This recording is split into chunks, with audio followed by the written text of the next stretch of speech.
Hi, I'm Christina. I am a kindergarten teacher, and I see a lot of posts on the mom groups, the Facebook groups, all those groups saying like, they don't know their letters, they don't know their alphabet. Well, let me tell you, as a kindergarten teacher, we don't really need them to know their alphabet, to know how to write all the letters yet. Let me tell you what really is helpful. All right. 1, recognizing their name. All right, just being able to see it and know that that is their name. They can see it, that is their cubby, that is their backpack hook. Everything in the classroom will have labels, most classrooms. So them knowing their name is fabulous. All right. Number 2, how to hold a pencil. All right. So making sure that they're not still writing like this, that they're writing like this, and we can work on that at the beginning of the school year, but it's helpful if they come in knowing how to do it. And if they're still working on that finger grasp, if they could strengthen those muscles, working with Play-Doh is always really great.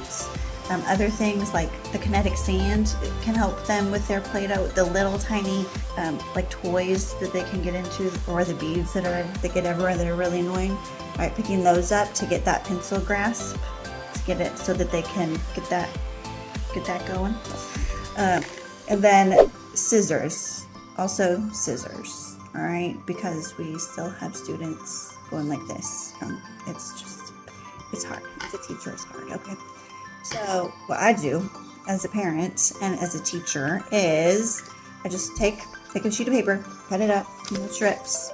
All right, and then I just write a line or a zigzag or something really simple that the child can cut. All right, and then they take the scissors. You make sure that they're holding it correctly, practicing their correct scissor, making sure they hold it like this, right? Just cut like this. And then they cut those lines, practicing the straight line, practicing a little wiggle line. That will help tremendously out their kindergarten teacher. They will thank you tremendously, trust me.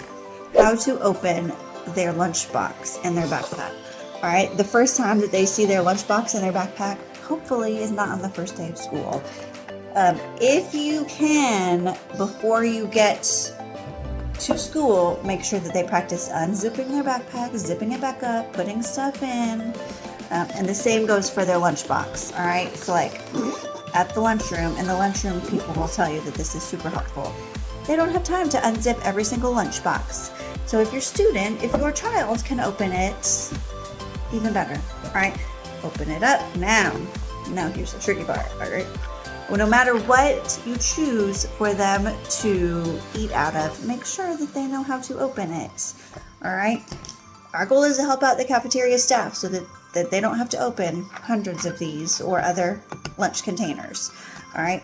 So make sure that your student knows, however it is, whatever it is, that they know how to open it so that they can do it themselves, so that the cafeteria staff can be busy doing other things that they need to do. All right.